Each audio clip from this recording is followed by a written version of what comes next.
Bienvenue dans l'émission des grandes, ce méga direct pour les femmes grandes d'1m75 et plus. Pour cela, j'ai des invités spéciales. Je vous présente en exclusivité, aidez-moi à célébrer Mathilde de Mendy. Je suis vraiment honorée. Sois la bienvenue, qui est déjà une grande influenceuse et qui vraiment représente la vraie femme grande. Donc, tu es vraiment partie des femmes de notre époque, des femmes qui sont sûres d'elles. Je lui laisserai tout à l'heure la parole pour se présenter. Nous accueillons, s'il vous plaît, avec des cœurs. Milkshake, s'il vous plaît, des cœurs, des cœurs, des cœurs, des cœurs. J'assure que si vous ne mettez pas de cœur, je vais rester cœur. Merci pour ta présence. C'est un honneur pour moi. Donc, pour moi, ça représente en fait vraiment, comme je disais, les vraies femmes grandes. Elles nous font l'honneur d'être présentes. Donc les filles, je vais vous laisser vous présenter. Moi, c'est Mathilde Mendy, j'ai 28 ans, je fais 1m97 et du coup, voilà. Super.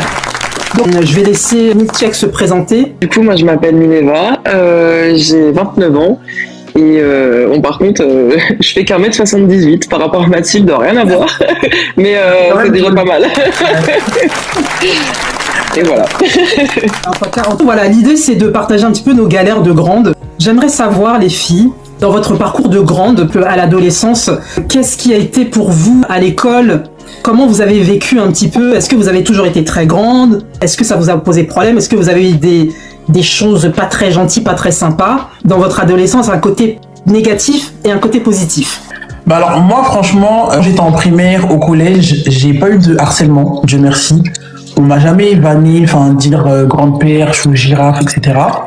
Donc je calculais pas trop ma taille parce que personne ne me calculait. Mais par contre, quand je suis arrivé au lycée, c'est là que j'ai commencé à détester ma taille parce qu'en fait, je voyais que tout le monde était petit et moi je me sentais différente des autres. Donc j'étais en mode, pourquoi moi je suis la seule grande?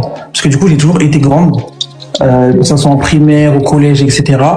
J'ai toujours fait une tête de plus que les autres. Je faisais la taille des professeurs. Et en fait, j'ai commencé à détester ma taille et mon rêve, c'était d'être petite. Je vais pas sortir seule parce que du coup, à chaque fois que je sortais, les gens me faisaient des remarques, me regardaient, des regards insistants, etc. C'était déjà que moi j'étais complexé. Aujourd'hui, je m'en fous parce que je m'assume. Mais au lycée, j'étais complexé, donc j'aimais pas le fait qu'on me regarde comme une bête de foie ou qu'on me pose des questions. Tu fais quelle taille? Qu'est-ce que t'as mangé quand t'étais jeune, etc., etc. Donc ça, c'était au lycée.